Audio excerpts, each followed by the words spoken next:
저는 76세 김영숙입니다. 경기도 화성의 작은 마을에서 혼자 살고 있습니다. 남편을 떠나보낸 지 벌써 20년이 지났네요. 아침이면 작은 텃밭으로 나가 상추도 키우고 고추도 기르며 하루하루를 보내고 있습니다. 여러분도 아시다시피 혼자 사는 하루는 참 깁니다.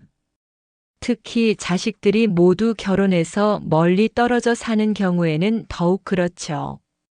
저도 마찬가지였습니다. 세 자녀가 있어요.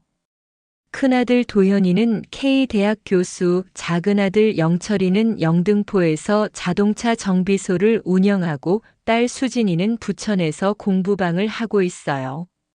저는 매일 아침 6시면 일어나서 텃밭으로 나갑니다. 상추밭에 물을 주고 고추밭에 잡초를 뽑아요. 그리고 오후에는 동네 할머니들과 평상에 앉아 이런저런 이야기를 나누곤 했습니다. 옆집 할머니가 아들한테 매달 생활비를 받는다더라. 그렇게? 참 좋겠다. 우리 도현이는 교수라며 바쁘다고만 하고. 이런 대화들이 저의 마음을 더욱 쓸쓸하게 만들었습니다. 물론 자식들이 나쁜 건 아니에요. 그저 바쁜 세상에 살다 보니 부모님께 안부 인사 한 번 드리는 것도 쉽지 않은 세상이 되었죠. 큰아들 도현이는 한 달에 한 번 정도 안부 전화를 했고, 작은아들 영철이는 가끔 텃밭에서 기른 채소를 가져다 주면 고마워했습니다. 그래도 딸 수진이는 일주일에 한 번씩은 꼭 안부를 물어 전화했어요. 그런 평범한 일상이 계속되던 어느 화요일 아침이었습니다. 저는 평소처럼 텃밭에서 호미로 흙을 파고 있었어요. 그런데 멀리서 우체부 아저씨가 손을 흔들며 다가오는 게 보였습니다. 할머니, 편지 왔습니다. 우체부 김 씨는 이 동네에서 20년 넘게 일하신 분이에요. 저와도 안면이 있는 사이죠. 편지? 누구한테서 온 거지? 정부에서 온 것 같은데요. 중요해 보입니다. 저는 흙이 묻은 손을 앞치마에 닿고 편지를 받아들었습니다. 공문 봉투였어요. 화성시청이라고 적혀 있더군요. 집으로 돌아온 나는 돋보기를 꺼내 편지를 뜯어봤습니다. 그리고 그 순간 저의 인생이 완전히 바뀌게 됩니다. 토지 수용 및 보상금 지급 안내문. 저는 떨리는 손으로 편지를 읽기 시작했습니다. 어려운 법률 용어들이 가득했지만 중요한 건 마지막 부분이었어요. 보상 대상 토지 주택 1동, 텃밭 2,000평, 임대논 3,000평. 총 보상 금액 55억 원. 아이고 세상에. 이게 뭐라고. 보상금이 55억. 저는 편지를 떨어뜨리고 말았습니다. 55억이라는 숫자가 믿어지지 않았거든요. 평생 몇만 원, 몇십만 원 단위로 살아온 저에게 55억은 상상도 할 수 없는 큰돈이었습니다. 다시 편지를 들고 천천히 읽어봤어요. 정부에서 화성 일대에 첨단 산업단지를 조성한다고 하더군요. 제가 사는 집터와 텃밭, 그리고 동네 청년한테 임대해준 논까지 모두 수용 대상이라고 했습니다. 내 나이에 이렇게 큰 돈이 생기다니. 참, 꿈만 같네. 저는 의자에 앉아 한참을 멍하니 있었습니다. 그러다가 문득 이런 생각이 들었어요. 이제 아이들과 함께 살 수 있겠구나. 평생 자식들을 키우느라 고생했지만 정작 나이가 들어서는 혼자 있어야 했던 저. 경제적인 여유가 없어서 자식들에게 부담을 줄까봐 혼자 버티고 있었던 거죠. 하지만 이제는 다릅니다. 55억이라는 큰 돈이 생겼으니까요. 이제는 자식들과 함께 넓은 아파트에서 살 수도 있고 아이들에게 도움도 줄 수 있을 것 같았습니다. 그래, 아이들한테 가서 같이 살자고 해볼까? 저는 설렘 반, 걱정 반으로 다음날 큰아들 집을 찾아가기로 마음먹었습니다. 다음날 아침 저는 평소보다 일찍 일어났습니다. 오랜만에 큰아들을 만난다는 생각에 마음이 설레었어요. 하지만 한편으로는 걱정도 되었습니다. 내가 갑자기 찾아가면 부담스러워하지 않을까? 하지만 좋은 소식이 있으니까 아들도 기뻐할 거라고 생각했죠. 평소 입던 소박한 옷에 낡은 가방을 들고 시외버스에 올랐습니다. 화성에서 강남까지는 1시간 정도 걸리거든요. 버스 안에서 저는 계속 생각했어요. 도현이가 좋아할까? 이제 좀 넓은 집에서 같이 살면 좋을 텐데. 강남에 도착한 저는 큰아들이 사는 아파트 단지를 찾았습니다. 45평대 아파트라고 하더니 정말 크고 번듯한 아파트 단지더군요. 경비실에서 방문 신고를 했는데 경비원 아저씨가 저를 위아래로 훑어보더니 물어봤습니다. 어느 동 몇 호에 가실 건가요? 미리 연락은 하셨나요? 아니요, 깜짝 선물로 가려고요. 요즘에는 미리 연락 안 하고 가시면 안 받아주는 집들이 많아요. 경비원의 말에 저는 괜히 주눅이 들었습니다. 하지만 아들이 거절할 리는 없다고 생각하며 엘리베이터에 올랐어요. 25층까지 올라가는 동안 가슴이 두근두근했습니다. 오랜만에 아들을 보는 기쁨과 좋은 소식을 전하는 설렘이 함께 몰려왔거든요. 딩동딩동. 초인종을 눌렀습니다. 누구세요? 도현아, 엄마다. 어머니? 문이 열리면서 도현 씨가 놀란 표정으로 나왔습니다. 키가 크고 안경을 쓴 모습이 정말 교수다웠어요. 하지만 표정에는 반가움보다는 당황스러움이 더 많이 보였습니다. 어머니, 연락도 없이 어떻게 오셨어요? 갑자기 놀랐잖아요. 저는 이상했습니다. 어머니가 왔는데 반갑다는 말보다 연락 없이 왔다는 말을 먼저 하다니요. 그때 안에서 며느리 선영 씨가 나왔습니다. 명품 핸드백을 들고 멋진 옷을 입고 있더군요. 어머니, 오늘은 제 어머니 생신이라서 외출해야 해요. 미리 말씀하시지. 아, 그렇구나. 그럼 잠깐만 얘기할 게 있어서. 제가 말을 시작하려는데 도현이가 손목시계를 보며 말했습니다. 어머니, 저희가 나가야 돼서요. 짜증 섞인 목소리였습니다. 다음에 연락 주시고 오세요. 저는 할 말을 잃었습니다. 좋은 소식을 전하러 왔는데 아들이 시간이 없다고 하니 어떻게 해야 할지 모르겠더군요. 그래, 알았다. 바쁜데 방해했구나. 다음에 꼭 연락드릴게요. 문이 닫혔습니다. 저는 엘리베이터를 기다리며 생각했어요. 내가 너무 갑작스럽게 왔나? 아들이 바쁜 걸 몰랐나? 하지만 마음 한편으로는 섭섭했습니다. 어머니가 찾아왔는데 잠깐이라도 안으로 들어오라고 하지 않다니요. 엘리베이터를 타고 내려오면서 저는 마음을 다잡았습니다. 그래, 작은 아들한테 가보자. 영철이는 좀 다를 거야. 영등포까지 가는 길은 꽤 멀었습니다. 지하철을 2번이나 갈아타야 했거든요. 저는 지하철을 타는 것도 익숙하지 않아서 여러 번 길을 물어보며 겨우 도착했습니다. 작은 아들 영철이의 정비소는 영등포 시장 근처 골목에 있었어요. 멀리서부터 기계 돌아가는 소리와 기름 냄새가 났습니다. 영철아. 정비소 안에서 차 밑에 들어가 작업을 하고 있던 영철이가 어머니 목소리를 듣고 깜짝 놀라며 나왔습니다. 손에는 검은 기름이 잔뜩 묻어 있었고 작업복도 더러워져 있었어요. 어머니, 웬일이세요? 갑자기. 영철이의 첫 마디도 형과 비슷했습니다. 반가움보다는 의외라는 표정이었어요. 아들아, 보고 싶어서 왔다. 그러세요? 그런데 어머니, 여기 정비소는 기름 냄새도 나고 더러워서. 영철이는 저를 정비소 한쪽 작은 사무실로 안내했습니다. 의자 하나와 작은 책상이 전부인 좁은 공간이었어요. 어머니, 차라도 한 잔 드릴까요?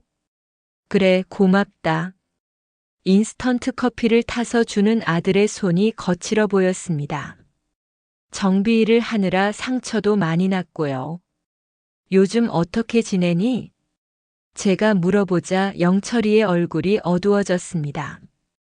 어머니, 솔직히 말씀드리면 너무 힘들어요. 가게가 요즘 죽을 쓰고 있거든요. 그래? 왜? 요즘 차들이 워낙 좋아져서 고장도 잘 안 나고 또 대형 정비소들이 생기니까 손님들이 다 그쪽으로 가요. 우리 같은 동네 정비소는 하루하루 버티기도 힘들어요. 영철이는 한숨을 깊게 쉬었습니다. 빚만 자꾸 늘고 정말 어떻게 해야 할지 모르겠어요. 큰형은 교수 잘하면서 호화롭게 사는데 왜 전 이렇게 힘들어야 하는지. 목소리에 원망이 섞여 있었습니다. 형에 대한 질투와 자신의 처지에 대한 불만이 고스란히 드러났어요. 저는 아들의 사정을 처음 제대로 알게 되었습니다. 그동안 아들이 힘든 내색을 하지 않았거든요. 그렇게 힘들었구나. 엄마가 몰랐네. 어머니 탓이 아니에요. 그냥 세상이 녹록지 않아요. 저는 이때다 싶어서 보상금 이야기를 꺼내려고 했습니다. 아들이 힘들다고 하니 이 소식을 들으면 얼마나 기뻐할까 싶었거든요. 그런데 사실 오늘은 어머니 죄송한데 오늘 손님이 와서요. 급한 수리가 있어서 또다시 말을 끝까지 못한 채 저는 정비소를 나와야 했습니다. 그래, 바쁜데 방해했구나. 나중에 또 올게. 네, 어머니. 조심히 들어가세요. 정비소를 나오며 저는 또다시 서운함을 느꼈습니다. 두 아들 모두 어머니가 찾아왔는데 바쁘다고만 하다니요. 여기도 내가 있을 곳이 아니구나. 저의 발걸음이 무거워졌습니다. 부천까지 가는 길도 만만치 않았습니다. 하지만 저는 마지막 희망을 걸고 딸 수진이를 찾아갔어요. 수진이는 작은 아파트에서 동네 아이들을 가르치는 공부방을 운영하고 있습니다. 남편과 이혼 후 5살 아들 민재와 함께 살고 있어요. 딩동. 누구세요? 수진아, 엄마야. 문이 열리자마자 수진이의 밝은 미소가 저를 반겼습니다. 엄마. 어떻게 오셨어요? 어서 들어오세요. 드디어 반가워하는 사람을 만났습니다. 저의 마음이 한결 가벼워졌어요. 할머니. 5살 민재가 뛰어나와 저의 다리를 꼭 안았습니다. 아이의 천진난만한 웃음소리가 저의 마음을 따뜻하게 만들었어요. 우리 민재 많이 컸네. 할머니, 저 어제 블로그로 로봇 만들었어요. 보여드릴까요? 그래, 보여줘. 수진이는 어머니를 안방으로 모시고 정성스럽게 차를 끓여드렸습니다. 큰아들 집이나 작은아들의 정비소와는 분위기가 완전히 달랐어요. 엄마 많이 힘드셨죠? 혼자 계시느라. 아니야, 괜찮다. 그런데 수진아. 네, 엄마. 사실 오늘 너한테 할 말이 있어서 왔다. 저는 이번에는 끝까지 말하기로 마음먹었습니다. 수진 씨가 중간에 끊지 않을 거라는 확신이 있었거든요. 정부에서 집터를 수용한다고 하는데 보상금을 55억 준다고 하더라. 55억요? 정말요? 수진이가 놀란 표정으로 물었습니다. 하지만 그 놀라움에는 욕심이 아니라 순수한 놀라움이 있었어요. 그럼 엄마 이제 편하게 사실 수 있겠네요. 제가 가장 듣고 싶었던 말이었습니다. 돈 이야기를 해달라는 게 아니라 어머니가 편하게 살 수 있겠다는 걱정이었거든요. 수진아, 그래서 말인데, 우리 함께 살까? 엄마, 넓은 아파트 사서 민재랑 너랑 나랑 함께 살면 어떨까? 너도 혼자 아이 키우느라 힘들잖아. 수진이는 잠시 생각하더니 미소를 지었습니다. 정말 좋아요, 엄마. 저도 엄마랑 같이 살고 싶었어요. 정말이니? 네. 민재도 할머니 계시면 얼마나 좋아할까요? 그 순간 저의 눈에 눈물이 고였습니다. 오늘 하루 종일 받았던 차가운 대접과는 너무나 다른 따뜻함이었거든요. 할머니, 왜 울어요? 민재가 제 옆에 와서 작은 손으로 저의 손을 잡았습니다. 아니야, 기뻐서 그래. 우리 민재와 함께 살 수 있어서 기뻐서 그래. 그날 저녁 수진이는 정성스럽게 저녁을 차려주었습니다. 간단한 식사였지만 가족과 함께하는 식사가 이렇게 따뜻할 수 있다는 걸 저는 새삼 느꼈어요. 엄마, 이제 걱정 마세요. 제가 엄마 잘 모실게요. 며칠 후 저녁 뉴스에서 화성 개발 소식이 나왔습니다. 화성 일대에 정부 첨단 산업단지가 조성됩니다. 총 사업비 10조 원 규모의 이번 사업으로 뉴스를 본 큰아들 도현이가 즉시 전화를 걸어왔습니다. 어머니, 화성에 개발 소식 나오던데 혹시? 응, 보상금 나온다고 하더라. 얼마나 나온다고 했어요? 저는 잠시 망설였습니다. 아들이 돈에만 관심 있어 하는 것 같아서 기분이 좋지 않았거든요. 별로 많지 않아. 그래도 얼마예요? 그냥 살아갈 정도야. 전화를 끊고 나서 할머니는 씁쓸했습니다. 아들이 어머니 안부는 묻지도 않고 돈 이야기만 하다니요. 그런데 30분도 안 되어서 작은 아들 영철 씨한테서도 전화가 왔습니다. 어머니, 뉴스 봤는데 우리 집도 해당된다며? 그래. 보상금 얼마나 나와요? 많이 나오면 저 좀 도와주세요. 정말 가게가 안 돼서. 영철이도 마찬가지였습니다. 어머니가 잘 계시는지는 묻지 않고 보상금 이야기만 했어요. 별로 안 나온다고 했잖아. 그래도 조금이라도. 저는 전화를 끊었습니다. 두 아들 모두 똑같더군요. 그날 밤 저는 수진이와 긴 이야기를 나눴습니다. 수진아, 너네 오빠들이 보상금 이야기만 하더라. 엄마, 속상하시죠? 응. 내가 잘 지내는지는 묻지도 않고. 오빠들도 각자 힘든 일이 있을 거예요. 하지만 그래도 엄마한테 그러면 안 되는데. 수진이는 어머니의 마음을 이해했습니다. 그리고 조심스럽게 물어봤어요. 엄마, 정말 55억이나 나와요? 응. 와. 정말 큰 돈이네요. 엄마, 그럼 정말 좋은 아파트에서 살 수 있겠어요.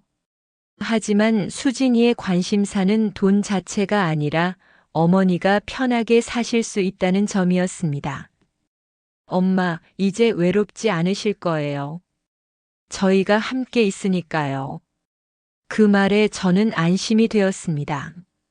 적어도 수진이는 다르다는 걸 확신할 수 있었거든요. 보상금 소식이 난 지 일주일 후 수진이 집 초인종이 아침 일찍부터 울렸습니다. 누구세요? 수진아, 오빠다. 문을 열자 큰아들 도현이가 며느리 선영이와 함께 서 있었습니다. 평소보다 일찍 온 것도 그렇고 두 사람 다 뭔가 급해 보이는 표정이었어요. 오빠, 오늘 무슨 일이세요? 어머니 계시지? 중요한 이야기가 있어서. 거실로 들어선 도현이 부부는 소파에 앉아있던 할머니를 보고 인사를 했습니다. 어머니, 안녕하세요. 어머니, 저희가 좀 늦게 왔네요. 하지만 인사치레는 금방 끝났고 본론으로 들어갔습니다. 어머니, 보상금 이야기 들었는데 정말 55억이나 나와요? 저는 대답하지 않았습니다. 지난번에 별로 안 나온다고 했는데 왜 다시 묻는지 의아했거든요. 어머니, 사실 저희가 좀 급한 일이 있어서요. 선영이가 말을 이었습니다. 아파트 대출금이 많이 남아있고 아이들 교육비도 만만치 않아서요. 어머니께서 좀 도와주시면.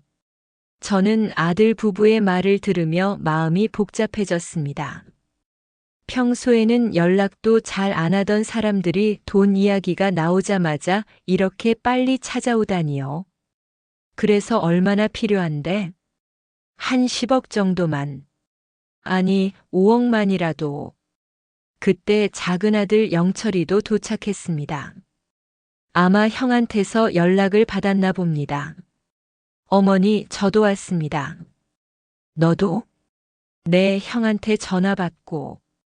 어머니, 정말 보상금이 많이 나와요? 이제 세 남매가 모두 모였습니다. 하지만 분위기는 예전 같지 않았어요. 누구나 저의 돈을 노리고 있다는 게 뻔히 보였거든요. 너희들 다 모였구나. 제가 조용히 말하였습니다. 목소리는 평소보다 차가웠어요. 어머니, 저희가. 잠깐. 제가 손을 들어 제지했습니다. 너희들이 언제부터 이렇게 어머니한테 관심이 많았더냐? 어머니, 무슨 말씀을? 도현아, 너는 어제까지만 해도 바쁘다고 문전박대를 했잖아. 영철아, 너는 정비소가 바쁘다며 어머니를 내보냈고. 저의 목소리가 점점 높아졌습니다. 그런데 돈 소식이 나니까 벌써 달려왔더냐? 거실이 조용해졌습니다. 아무도 대답하지 못했어요. 너희는 내가 돈으로만 보이더냐? 어머니로는 안 보이더냐? 제가 일어서며 소리쳤습니다. 76세 할머니의 목소리라고는 믿어지지 않을 만큼 힘찬 목소리였어요. 결혼할 때, 집 살 때 내가 다 도와주지 않았느냐? 내 논밭 팔아서 너희들 뒷바라지 했잖아. 어머니. 그런데 며칠 전 너희는 나를 어떻게 대했느냐? 바쁘다고 시간 없다고 나중에 오라고. 저의 눈에서 눈물이 흘렀습니다. 그동안 쌓였던 서운함이 터져나온 거예요. 수진아. 네, 엄마. 우리 이사 갈 집 알아보자. 이 돈으로 너랑 민재랑 좋은 곳에서 살자. 엄마. 도현아, 영철아. 너희들은 이제 어머니가 없다고 생각해라. 돈만 있으면 되는 거 아니냐? 두 아들은 아무 말도 못하고 고개만 숙였습니다.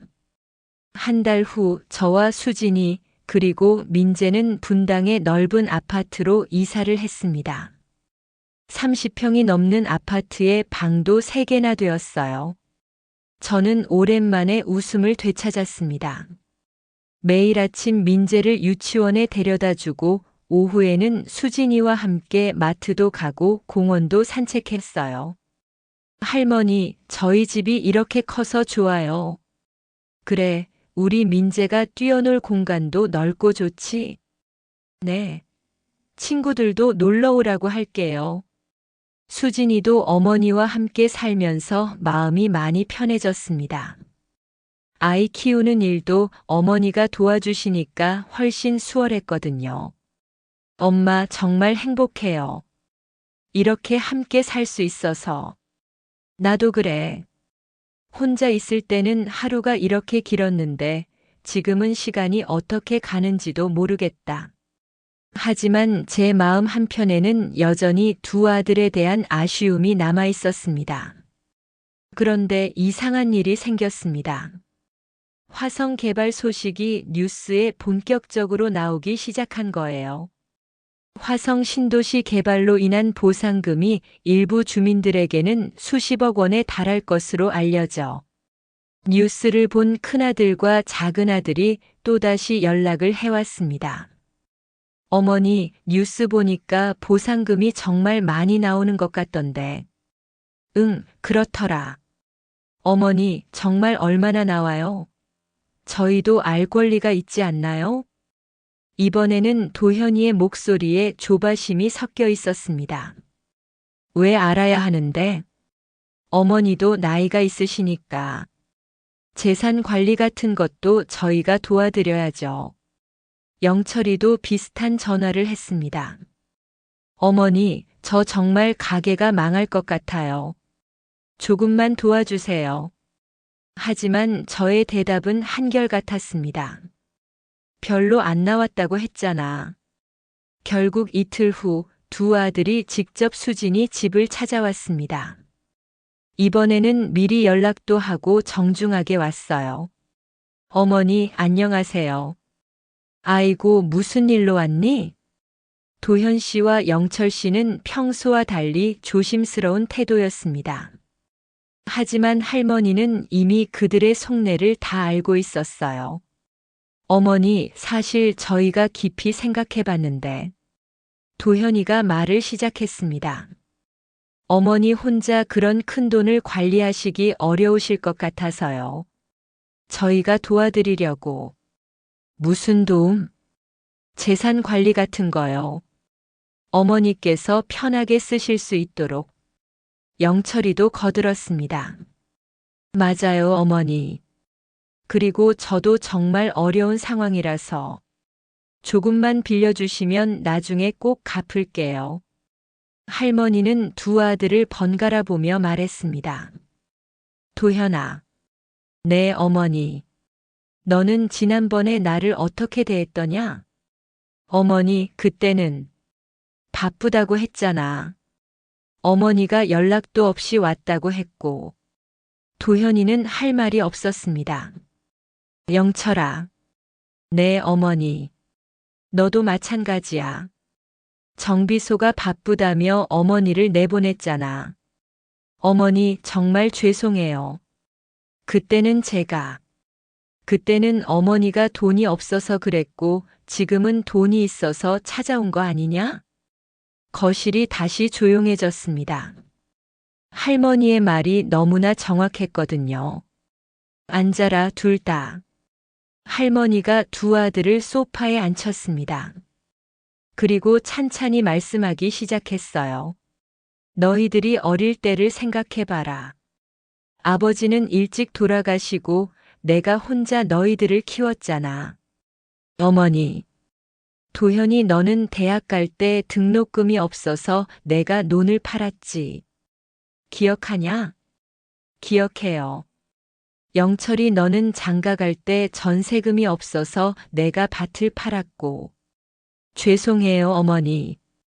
수진이는 이혼하고 힘들 때 내가 얼마 없는 돈으로라도 도와줬다. 할머니의 목소리가 떨렸습니다.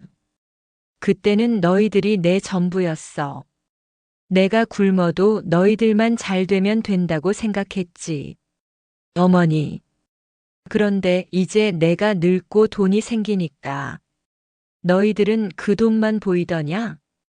도현이가 입을 열었습니다. 어머니, 저희가 잘못 생각했어요. 하지만 정말 어려운 상황이라서.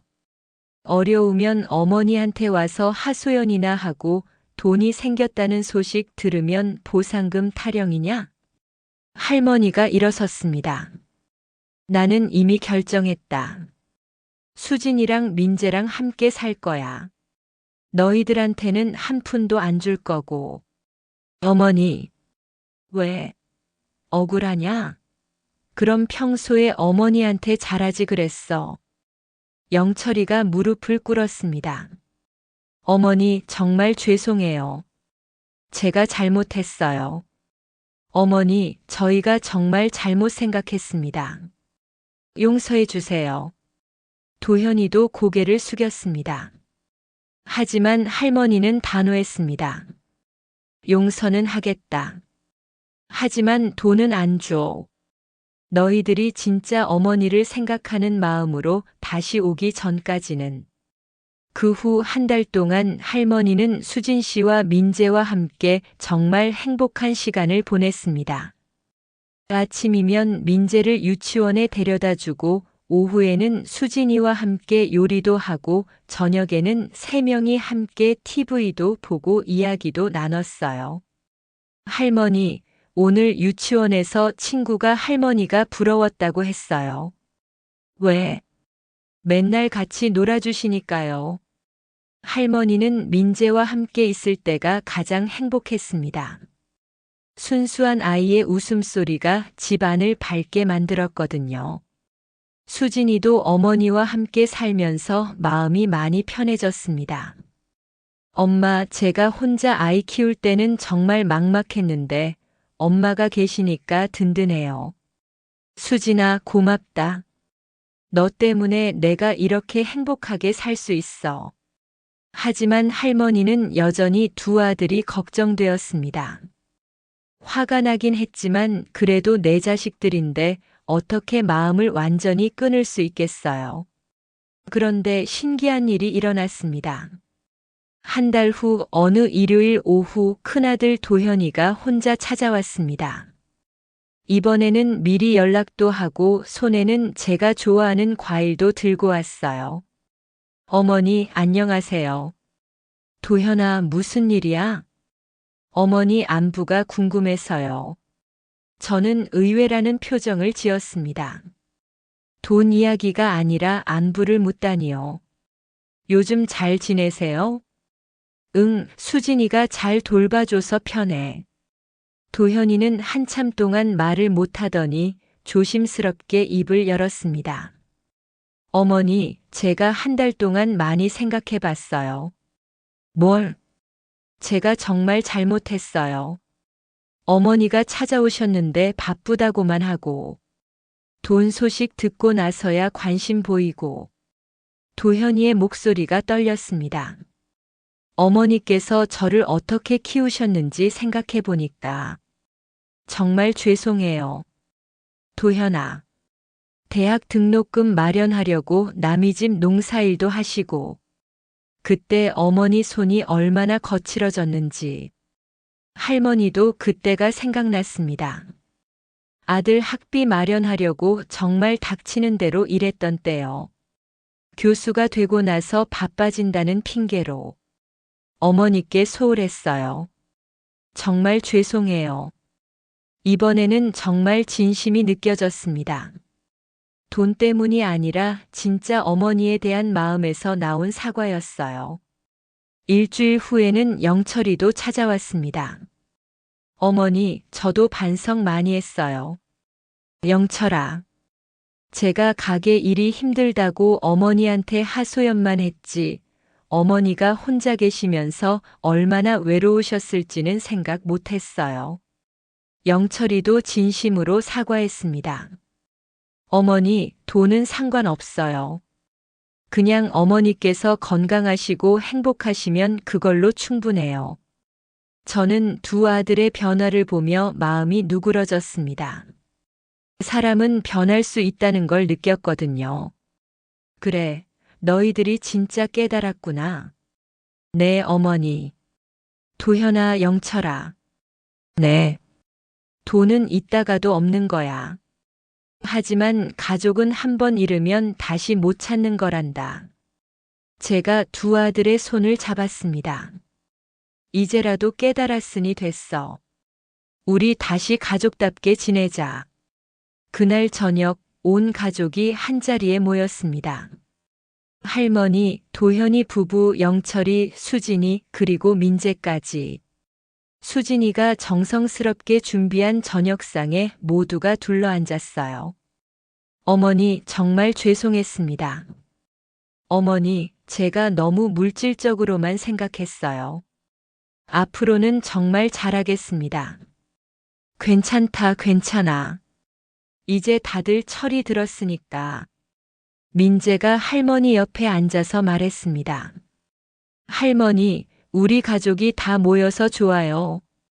그래, 우리 민재. 가족이 함께 있으면 세상에서 가장 행복한 거란다.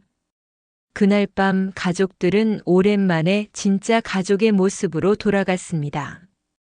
며칠 후 할머니는 두 아들을 불러서 이야기했습니다. 도현아, 너희 집 대출금 갚아라. 어머니? 하지만 조건이 있어.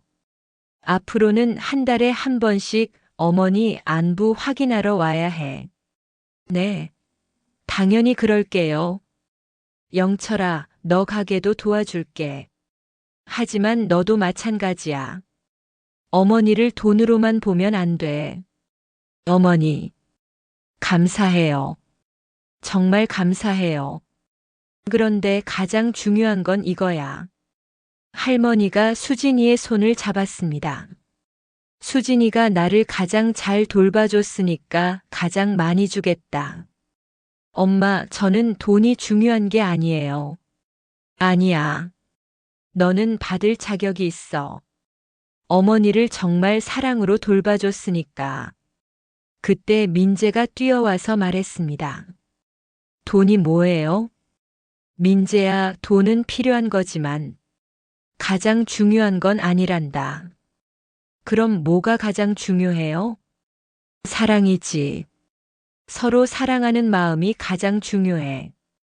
저는 할머니 사랑해요. 할머니도 민재 사랑해. 그 후 1년이 지났습니다. 저는 수진이 민재와 함께 분당에서 행복하게 살고 있어요. 아침이면 민재를 학교에 데려다 주고 오후에는 수진이와 함께 문화센터에서 수영도 배우고 요가도 배웁니다. 저녁에는 가족들과 함께 식사하며 하루 있었던 일들을 나누죠. 큰아들 도현이는 약속을 지켰습니다. 매주 토요일마다 가족들과 함께 어머니를 찾아뵙니다. 이제는 돈 이야기가 아니라 정말 어머니 안부를 묻고 함께 시간을 보내려고 노력해요. 작은 아들 영철이도 마찬가지입니다. 정비소 일이 좀 나아지니까 마음도 여유가 생겼고 어머니께 효도하려는 마음도 커졌어요. 어머니, 다음 주에 온천 여행 어때요? 제가 모시고 갈게요. 그래? 좋지. 수진이는 어머니와 함께 살면서 정말 많은 도움을 받았습니다. 아이 키우는 일도 그렇고 정서적으로도 안정이 되었거든요. 엄마 정말 감사해요. 엄마 덕분에 저도 민재도 이렇게 행복하게 살고 있어요. 수진아, 고맙긴 내가 고마워. 너 때문에 내가 외롭지 않게 살고 있잖아. 할머니는 가끔 생각합니다. 만약 그 보상금이 없었다면 어땠을까 하고요. 아마 지금처럼 아들들의 진심을 알 수는 없었을 거예요. 돈이 생기면서 사람들의 본 모습이 드러났거든요. 누가 진짜 자신을 사랑하는지, 누가 돈만 보는지 확실히 알게 되었습니다. 돈이 사람을 바꾸는 게 아니라 돈이 사람의 진짜 모습을 드러내는구나. 저는 이런 깨달음을 얻었습니다. 그리고 또 하나 중요한 걸 알았어요. 돈으로 살 수 있는 행복과 돈으로 살 수 없는 행복이 따로 있다는 것을요. 좋은 집, 좋은 음식, 편안한 생활. 이런 건 돈으로 살 수 있습니다. 하지만 진짜 사랑, 진심 어린 관심, 함께하는 시간의 소중함. 이런 건 돈으로 살 수 없어요. 수진아. 네, 엄마. 내가 나를 돌봐주는 건 돈 때문이 아니지? 당연하죠, 엄마. 엄마는 제게 세상에서 가장 소중한 분이에요. 이런 대화를 나눌 때마다 할머니는 자신의 선택이 옳았다는 걸 확신했습니다. 요즘 할머니 집에는 매주 온 가족이 모입니다. 큰아들 도현이 가족, 작은아들 영철이, 그리고 수진이와 민재까지. 하지만 이제는 예전과 분위기가 완전히 다릅니다. 돈 이야기는 거의 나오지 않고 서로의 안부와 일상 이야기를 나누죠. 어머니, 요즘 수영 어때요? 재미있어. 나이 들어서 배우는 거라 어렵긴 하지만. 어머니, 다음 주에 같이 등산 가실래요? 그래, 좋지. 민재도 같이 가면 좋겠네. 이런 대화들이 오고 갑니다. 예전에는 형식적인 인사에 그쳤다면 이제는 정말 관심을 갖고 묻는 거예요. 도현이는 어머니께 대출금을 도움받은 후 정말 달라졌습니다. 어머니께서 도와주신 덕분에 마음이 많이 편해졌어요. 이제 어머니께 제대로 효도하겠습니다. 영철이도 마찬가지였어요. 정비소가 안정되고 나니까 마음에 여유가 생겼고 어머니를 대하는 태도도 많이 부드러워졌습니다. 어머니, 제가 그동안 너무 힘들다고만 생각했어요. 어머니가 혼자 계시면서 얼마나 외로우셨을지는 생각 못했고요. 괜찮다, 이제 알았으니까. 앞으로는 정말 잘할게요. 어느 일요일 저녁, 온 가족이 모여 식사를 하고 있었습니다. 할머니는 가족들을 둘러보며 생각했어요. 정말 행복하구나. 민재가 할머니 옆에 앉아서 밥을 먹으며 말했습니다. 할머니, 저희 가족이 제일 좋아요. 왜? 사랑이 많아서요. 아이의 순수한 말에 모든 어른들이 웃었습니다.